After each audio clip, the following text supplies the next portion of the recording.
I live near a pretty big stretch of woods in my area. It would be a pretty popular tourist attraction if we ever got visitors in town, but we don't, and our woods are about the only thing we have to offer to any traveler. The park has several hiking trails, bike paths, and swing sets, and it's generally been a pretty safe area. This happened late in the summer back in 2018, and I still think about it every day. I was on the tail end of fully rehabbing my ACL, and in turn, I had gained some weight. I decided to start going for night walks up at those woods, and this particular incident happened around my 4th or 5th week of doing so. I usually park in the nature center in the front of the park, which is well lit, where I'd occasionally see a car or two parked in the lot. This night, however, the parking lot was empty, which I always preferred, so I wouldn't have to be worried about my car while I was gone. I pulled in around 8 p.m. and got out with my water bottle, flashlight, and backpack. I took my usual hiking trail, where I'd usually walk for a total of 4 miles. The night was perfect. It was a comfortable temperature, the moon was bright, and the sound of the crickets really made it feel peaceful. The path I was on gets very scenic the further you walk into it, having several points overlooking the vast hills in the distance, along with large ravines and bridges. Once I'd reached the bridge, I'd typically walk for another minute or two, before turning around and heading back. As I was walking, I sort of went into autopilot. Before I knew it, I was already approaching the bridge, which was right around my halfway point. We had gotten quite a lot of rain in the previous week, so the ravine's current was extra strong, making for a loud and relaxing sound. I decided to stop on the bridge and admire the scene. Although there was absolutely nothing out of the ordinary, I felt a little uncomfortable standing there, realizing I was visible to anything in the woods for miles, since the elevation of the bridge was so high. I decided to finish out the last few minutes of my walk, then turn around and head back. While I was walking, I kept getting this feeling that something was watching me. I didn't understand why, as I'm never a paranoid person, and I'd already been doing this for a month. When I tell people this, they never believe me, but it's almost like I had this premonition of imminent danger. Once I reached the end of the bridge, I stepped back down onto the trail and continued my walk. I'd stop and turn around at this old railroad, which made for a great landmark since it literally ran right through the trail. I reached that point, where I stopped for a few minutes to view the tracks that extended for miles each way. That was when I spotted something that really heightened my anxiety. It looked like someone was walking in my direction along the tracks, maybe 40 feet ahead. I couldn't make out any specific details, but the person looked like they were bundled up in layers. I stepped off the tracks and headed back towards the bridge, this time with a much quicker pace. As soon as I started crossing the bridge, I kept turning around to see if they were following me, and when I looked, I felt my stomach drop. Right at the end of the bridge was a person dressed up in a clown costume. I was familiar with the strange trend back in 2016, but I hadn't really heard anything else about them since. I'm not sure why, but I felt like the best thing I could do in that situation was to talk, so with the drowning sound of the ravine, I yelled, "You got me, that's really scary," and let out a nervous laugh. The figure didn't respond, but rather stood there, completely still. The clown was holding something in its hand, almost resembling the shape of a hammer. I thought that it might be a prop, and tried to tell myself that I wasn't necessarily in danger, but the odd feeling of dread I'd already had was now 100 times worse. I knew that there were certain cases where the clowns became violent, so I took everything very seriously, especially being a young girl who's in the woods by herself at night. I'm glad I did, because as soon as I started running, I immediately heard loud, fast-paced footsteps behind me. I screamed to please stop, but the clown was not letting up. It kept chuckling these creepy guttural laughs, and I was truly horrified. I'm not even sure how long I ran, but the footsteps sounded like they were right behind me the entire time. I eventually reached the parking lot, where I sprinted to my car under a light post. As soon as I got to the door, the clown emerged out of the woods, still repeating the same creepy laugh. I could see much better now that it indeed was holding a large hammer, and I honestly felt like I was going to have a heart attack. Before the clown could reach my car, I peeled out of there and drove straight to the police station. I gave my statement, and the officers were eventually able to pull the security feed from the nature center to validate my story. They had no way of identifying the individual, and I was left without any answers. I remember telling all of my family and friends the following day, and warned them to be on the lookout for any clowns. I really don't think this was a prank. I've since seen plenty of videos of people's encounters with clowns, and I can usually tell when the clown is just trying to scare someone without any intention of harming anyone. In my case, I know in my heart that this wasn't just a person looking to scare someone for fun. Not only was it out there in the woods by a known hiking area, it chased me to my car for an entire 2 miles. Had this happened a few weeks earlier, I truly believe I would have ended up on the news as another victim to them.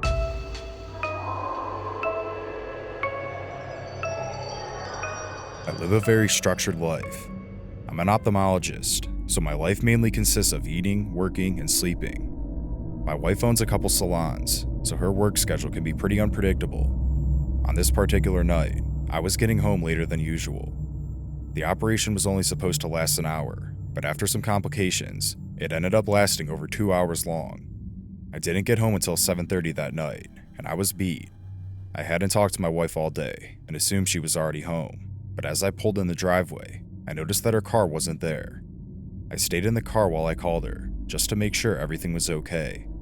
While waiting on the line, I noticed through the window that the light to my office room was turned on. My wife never goes in there, and I hadn't been in there for the past couple days. My wife finally answered, and she was out at a company dinner. Before hanging up, I asked her if she was in my office today, but she seemed confused and said no. I told her that the light was on inside, but she hadn't been home since that morning, and she never went in. She started showing obvious signs of worry, so I reassured her that everything will be fine, and I'll check it out. Once we hung up, I got out and started heading inside. I went in through the garage, then grabbed the key to unlock the door. Once I got inside, I started looking around the house. Every light inside was off, except for the light in my office room. I went to take Rosa out of her cage, but when I approached it, I realized she wasn't in there. I panicked, realizing that one of us must have left her outside that morning. I went to the back door, opened it up, and called her name, but she was nowhere to be found. I shut the door and started yelling for her at the top of my lungs, and in between my shouts, I heard her bark. I listened in silence until I heard it again. It sounded like she was in the basement, but it didn't make sense. My wife occasionally works out down there, so my only explanation was that maybe she accidentally left her down there when she was working out that morning. I ripped open the door, then started walking down the stairs as I kept calling her name. She was barking like crazy, but she wasn't coming to the bottom of the steps to meet me. That's when I realized that she was locked inside the room directly to the right at the bottom of the stairs. I opened up the door and flipped on the lights, and she was there.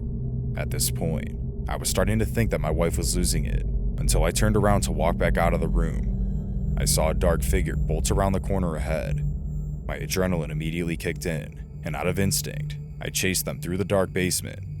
On the far end of the room, we have a second stairwell that leads to the side of the house, and the person started running up it. Although I was badly jamming my toes on chairs and tables to chase them, I kept following, but they were too fast. By the time I got to the top and looked outside, they were nowhere to be seen. They could have run in any direction, so I knew that I lost them at that point. I called the police and had them search the house, but the intruder was wearing gloves, so they weren't able to recover any fingerprints. The strangest part about it was that they clearly went through my office, but everything was left seemingly untouched. It didn't make sense as to why they moved Rosa to the basement, and why they didn't try to leave when they heard me calling Rosa. It really seemed like that person wasn't planning on stealing anything, so it's really unsettling that they were just hiding in the dark basement. My wife and I were thankful that Rosa wasn't harmed, and none of our stuff was taken. The door leading out to the second stairwell was picked, so it was determined that the person entered through there. The following week, I ordered some home security cameras, so we'd be able to catch whoever it was in the case of this reoccurring. They arrived on a weekday night, and once my wife and I got home from work, we began setting them up. We ordered 5 exterior cameras, along with the interior cameras for almost every room of the house. While I was setting them up in the basement, I stumbled across something that made my blood run cold. There, tucked behind a picture frame in my wife's workout room, was a camera. I screamed for my wife, who came running down the stairs. I asked her if she put that there, but when she saw it, I knew she didn't. Again, we called the police. They didn't find any cameras except for ours, and again, they had no way of finding out who put it there. Since the break-in, my wife has been working out down there several times, and it sickens me to know that someone has been watching her the whole time. We've made lists of any potential culprits that she may think have done it, but all we can do is guess. We're both much more paranoid now, and she's very cautious around people whenever she's out. Although we feel safer with our own security cameras now, we're certainly not comfortable. Every summer, I drive home from my college back to my parents' house. This happened at the end of my freshman year, on the very first day of summer break, and it still hasn't left my mind since. I took my last final at 1 p.m. and finished around 3, so I began the 4-hour car drive back to my parents' house once that was over. I ended up arriving back home around 7, where I was greeted in the driveway by my German Shepherd named Dudley. I went inside and said hello to my parents, then started unloading everything I had packed in my car. It felt weird being back home, even though I'd lived there my entire life before college. Once I finished unpacking, my dad suggested having a campfire in the backyard, just to spend some family time together and catch up. So, around 10 o'clock that same night, I went out to the backyard with my mom, my dad, and Dudley. To add some context to the overall layout of the backyard, we have a deck and patio against the house, and a barn maybe 40 yards behind that. To the left of our barn, we'd have our campfires, which is surrounded by a few lawn chairs and a hammock. Once my dad and I got the fire going, we all sat down and started roasting some marshmallows. The conversation mainly consisted of my parents asking me questions about school and just about my life in general, so I was pretty bored after a while. We eventually got off that topic, and we started talking about where we wanted to vacation to that summer. Once we got into that, the time seemed to go by a lot faster, and before we knew it, it was already going on midnight. The forecast was calling for rain the whole night, so we opted to not put the fire out. Right before I was about to go to bed, I noticed out of the window that the fire was still going, and the barn doors weren't closed up, so I filled up a 5-gallon container of water and grabbed the key for the barn. The rain still hadn't started yet, and I wasn't surprised, considering the forecast never seems to be accurate. Once I made it to the fire, my arm felt like it was about ready to fall off, so I started dumping the water over the fire. Once it was empty, I started heading towards the barn, and this is when things really started getting weird. The wooden windows on the upper level were left open to help ventilate the musty smell inside, so I started climbing up the ladder to shut them. Within seconds after reaching the top, I froze in my steps after hearing a loud metallic thump below me.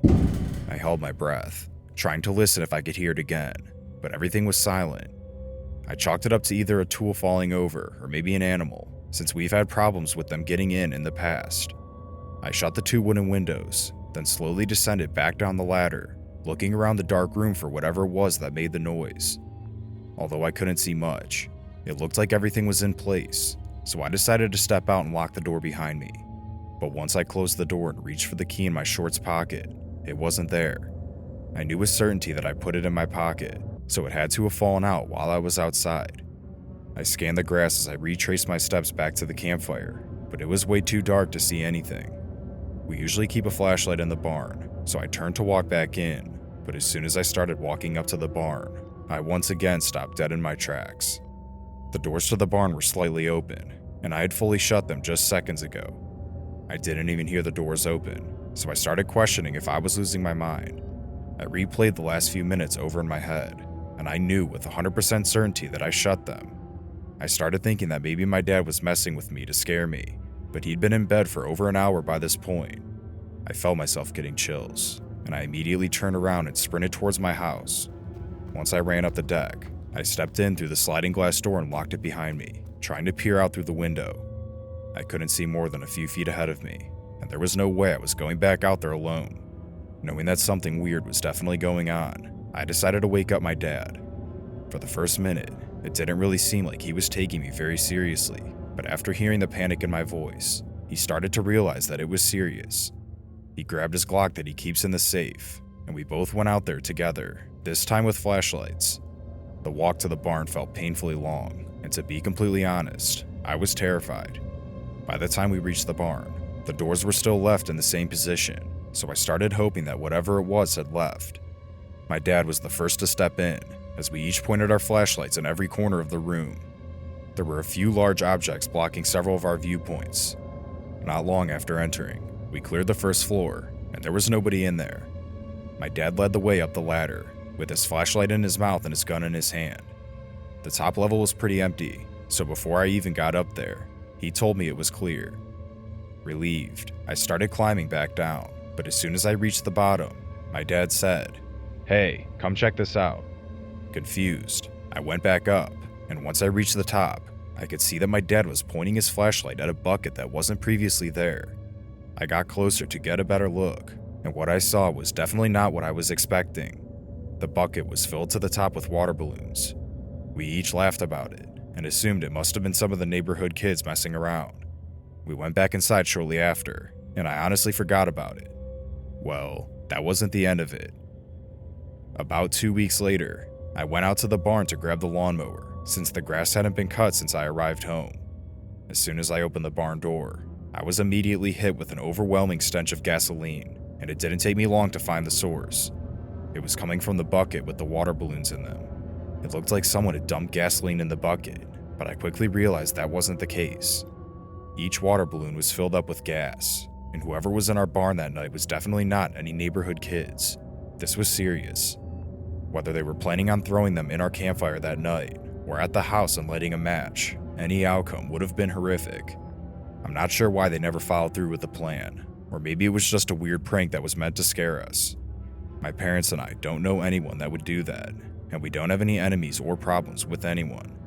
I'm just glad that whatever was planned was not followed through, and neither of us have an explanation. I don't know what their intentions were, but I guess I'll never find out.